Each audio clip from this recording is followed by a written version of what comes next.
কি গো, কাল কি কি রান্না করবে ঠিক করেছো? কাল সকালে ঠিক করি, এখন বাসন কোসন সব ধুয়ে ফেলি। ঠিক আছে, তবে সকালে বাজারে যেতে হবে তো, এত লোকের বাজার তো। কাল বেশি করে লাউ এনো, লাউ চিংড়ি করব। আর একটু ছোট মাছ এনো তো। আচ্ছা ঠিক আছে, কাল তাহলে ডাল ভাত, বেগুন ভাজা, লাউ চিংড়ি আর পোনা মাছের ঝোল। টমেটো এনো, চাটনি পাঁপড়ও তো চাই। এত কিছু দিয়ে থালির খরচ সামলাতে পারবে তো? হ্যাঁ হ্যাঁ, ঠিক পারবো। কাল লাভ হয়তো একটু কমই হবে, তবে সবাই তৃপ্তি করে খেতে তো পারবে। সারা দিন রাত এই ভাতের হোটেল চালাতে এত খাটছো, একটু লাভ না হলে চলবে কি করে বলো তো? আমরা তো আর দান ছত্র চালাচ্ছি না। হবে গো হবে, দেখো আমাদেরও দিন ফিরবে। শূন্য থেকে তো শুরু করেছিলাম আমরা, একটু একটু করে গ্রাহক বাড়ছে। তাদের খুশি করতে পারলে আরও দেখবে নতুন লোকজন আসবে আমাদের হোটেলে। তাহলেই ভালো, হাতে দুটো টাকা পয়সা এলে কিছু নতুন টেবিল চেয়ার কিনতে হবে। রান্নায় তোমার সাহায্যের জন্যও তো কাউকে লাগবে। সব হবে গো হবে, তুমি যাও শুয়ে পড়ো, আমি হাতের কাজগুলো সব সেরে নিই। তাড়াতাড়ি শুয়ে পড়ো তুমিও, কালও তো কাক ভরে উঠতে হবে তোমাকে।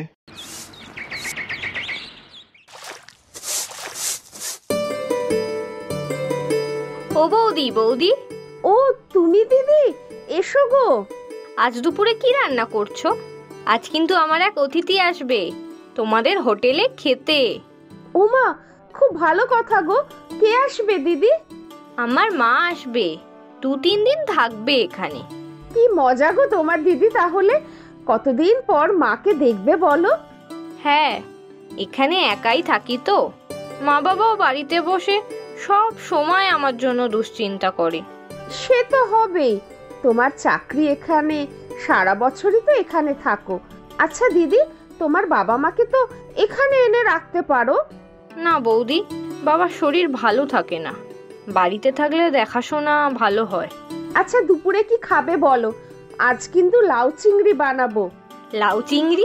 মা লাউ চিংড়ি খেতে খুব ভালোবাসে। ছোট মাছের ঝোলও করব, নাকি সর্ষে বাটা দিয়ে মাছ বানাই? সে তুমি যা ভালো বোঝো, মা তেল ঝাল একটু কমই খায়। আচ্ছা ঠিক আছে কেয়া দিদি, আমি ঘরোয়া রান্নাই করব। ইস, কি যে ভালো লাগছে, তোমার মা আসছেন। আমি কিন্তু মাসিমা ডাকবো। সে তোমার যা খুশি ডাকো। তোমার বাপের বাড়ি কোথায় বৌদি? আমার আর বাপের বাড়ি, বাপও নেই মাও নেই, শুধু এক পিসি ছিল, তার কাছেই বড় হয়েছি। এই যে যা একটু রান্না করতে পারি, তা সবই পিসির থেকেই শেখা। আসে পিসি তোমার কাছে? পিসি আর কোথায়, 2 বছর আগে সেও চলে গেল। আমি খুব অভাগী গো দিদি। আচ্ছা ছাড়ো আমার কথা, তোমার আজ কত আনন্দের দিন, তোমার মা আসছেন। আচ্ছা বৌদি, আমি তাহলে যাই। তাড়াতাড়ি চলে এসো কিন্তু। কি গো, তোমার হলো? যাও যাও, বাজার যাও তাড়াতাড়ি, আজ বেশ হাত খুলে রান্না করব। কেন, আজ আবার কি উৎসব? উৎসব? হ্যাঁ উৎসবই তো, আজ মাসিমা আসবে, জানো তো? মাসিমা? কোন মাসিমা? আরে আমাদের কেয়া দিদি আছে, ওই যে সরকারি গ্রামীণ দপ্তরে চাকরি করে, আমাদের এই হোটেলেই তো রোজ দুপুরে খায়, সেই কেয়া দিদির মা আসছেন। তা কি খাওয়াবে তাদের? কাল তো বলছিলে ছোট মাছ আনতে, ছোট মাছ কি আর খাবেন তারা? খাবে গো খাবে, তুমি টাটকা পোনা মাছই এনো, আমি জিরা বাটা দিয়ে হালকা ঝোল করে দেব। সে তুমি যেমন ভাবে খুশি রান্না করো, তবে তাদের মুখে রুচলে হয়। আর অন্যরাও তো থাকবে, তারা কি আর খাবে এমন পাতলা টেলটেলে ঝোল? কিচ্ছু চিন্তা করো না, দেখো সবাই কেমন তৃপ্তি করে খায়।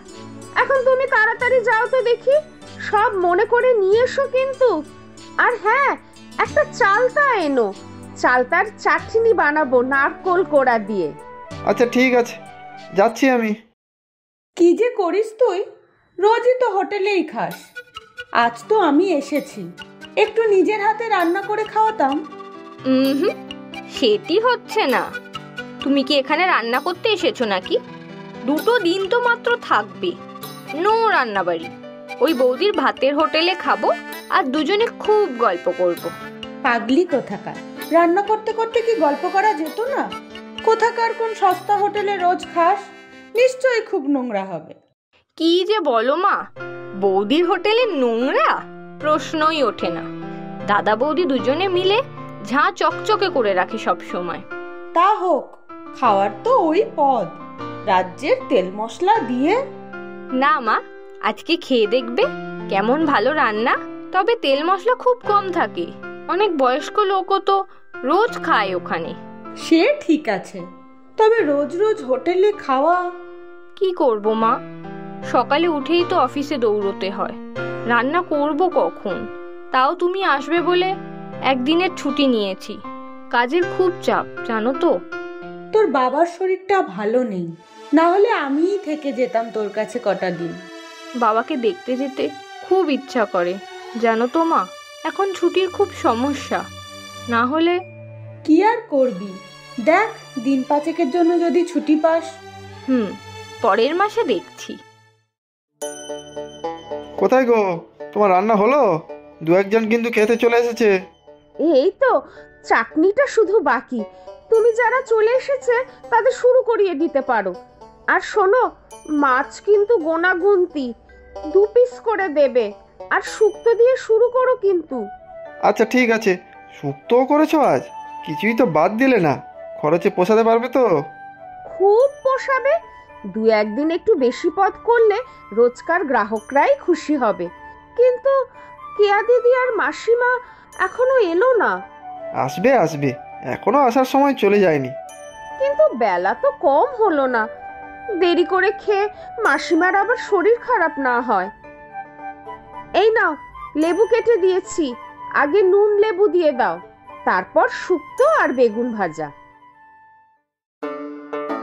এই যে ধনু দাদা, শুক্তোটা একটু দাও তো, খাসা হয়েছে খেতে। আজ কিন্তু আরো অনেক কিছু আছে। আচ্ছা, বিশেষ কিছু অনুষ্ঠান আছে নাকি? এত সব কিছু। আমার বউয়ের অতিথিরা আসবে। আরে ওই তো, ওনারা এসে গিয়েছেন। আসুন দিদি, এই টেবিলে বসুন, ফাঁকা আছে। বৌদি কোথায়? ও আছে রান্নাঘরে, ডেকে দিচ্ছি আমি, আপনারা বসুন। দেখেছো মা, কত পরিষ্কার পরিচ্ছন্ন, কোথাও কোনো নোংরা নেই। তাই তো দেখছি, দেখি রান্না কেমন হয়। সে ভালোই হবে, সবাই কেমন চেটে পুটে খাচ্ছে দেখছো না? দেখা যাক, তোর কথায় তো এলাম, তবে খেতে খারাপ লাগলে কিন্তু কাল থেকে বাড়িতেই রান্না করব বলে দিলাম। তোমার সেই ইচ্ছে পূরণ হবে না মা, একবার খেয়েই দেখো না, তুমিও হাত চাটবে। ঠিক আছে, দেখা যাবে।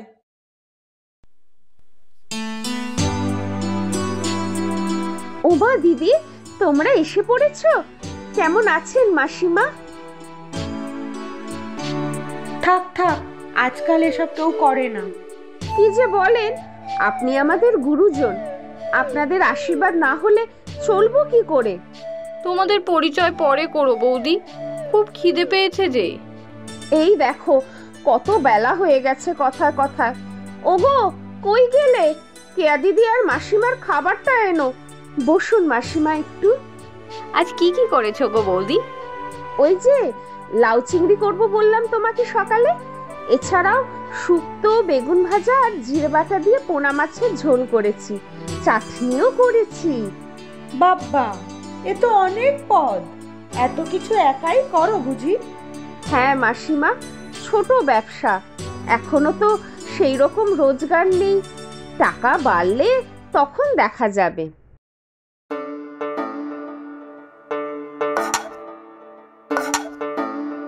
তুমি যাও, বাকিদের দেখো, আমি আজ নিজে হাতে মাসিমাকে খাওয়াবো। ও তাই বুঝি, সবকিছু শুধু মায়ের জন্য? আর আমি কি বানের জলে ভেসে এসেছি? ও দিদি, তুমি তো আমার আপনজন, রোজকার অতিথি।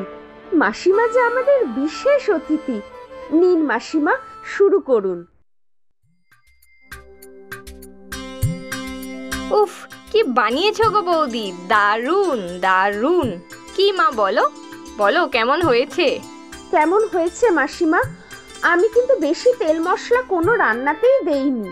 কি গো মা, বলো কেমন লাগলো তোমার? কি হয়েছে মাসিমা? কাঁদছেন কেন? আমার কি কোনো ভুল হয়েছে? রান্নাটা মুখে নিয়ে একজন খুব কাছের লোকের কথা মনে পড়ে গেল। তার সাথে বহু বছর যোগাযোগ নেই। কি গো মা? আমার এক ছোটবেলার সখী, গলায় গলায় ভাব ছিল আমাদের। কি অপূর্ব হাত ছিল তার রান্নার। একই গ্রামে থাকতাম আমরা। তারপর আমার বিয়ে হয়ে গেল। তখন তো আর এখনকার মতো ফোন ছিল না, চিঠিপত্রই ভরসা। তারপরে যোগাযোগ কমতে কমতে আর নেই। দুঃখ করবেন না মাসিমা, প্রিয়জন কি আর চিরকাল থাকে? আমার পিসিও আমাকে ছেড়ে চলে গেছে। এই রান্না বান্না তো পিসির কাছেই শেখা। গ্রামে সবাই এক বাক্যে পিসিকে বলতো, কাবেরী, তোমার রান্না একবার খেলে 7 জন্মেও কেউ ভুলবে না। কি কি নাম বললে? নাম মানে আমার পিসির নাম কাবেরী, কাবেরী ঘোষাল। কাবেরী? কাবেরী কোথায় বাড়ি ছিল? ওই তো মধুপুর গ্রামে আমাদের বাড়ি ছিল। এখন আর কেউ নেই। তুমি কাবেরীর ভাইজি? আমার প্রিয় সখী কাবেরী। আমি রান্না মুখে দিয়েই বুঝেছি এ স্বাদ ভোলার না। এত বছর বাদে যখন খোঁজ পেলাম, তখন আর ও নেই। ও মা, তুমি কাঁদছো? তোমাকে আজ পর্যন্ত কোনো দিন এভাবে ভেঙে পড়তে দেখিনি মা। ও যে আমার প্রাণের বন্ধু ছিল রে। দুজনের কত স্মৃতি ছিল ছোটবেলার। আমার বাবা মা ছোটবেলাতেই মারা যায়। পিসি তো বুকে করে আমাকে মানুষ করেছে। তুমিও যে একদম কাবেরীর মতো রান্নার হাত পেয়েছো। খুব ভালো রান্না হয়েছে। তোমার পছন্দ হয়েছে তো? নাও, এবার চুপ করে খেয়ে নাও তো দেখি। সে তো খাবই। আজ এত বছর পরে আবার কাউকে এত আপন পেয়েছি। আমার পিসিমা চলে গেছেন, কিন্তু আজ নতুন এক মাসিমা পেলাম। অনেক আশীর্বাদ করি মা, অনেক বড় হও। তোমাদের এই দোকান আরো বড় হোক। কাবেরীর নাম উজ্জ্বল করো তোমরা। তাই যেন হয় মাসিমা। এই শুনছো? এসো তো একবার এদিকে। নাও, প্রণাম করো মাসিমাকে। থাক থাক বাবা, অনেক সুখী হও। তোমাদের এই ভাতের হোটেলের নাম চারিদিকে ছড়িয়ে পড়ুক। ও বৌদি, তোমাদের হোটেল অনেক বড় হলে তখন আমাকে চিনবে তো? খাওয়াবো না মানে? তুমি তো দিদি এখন আমার আরো কাছের মানুষ।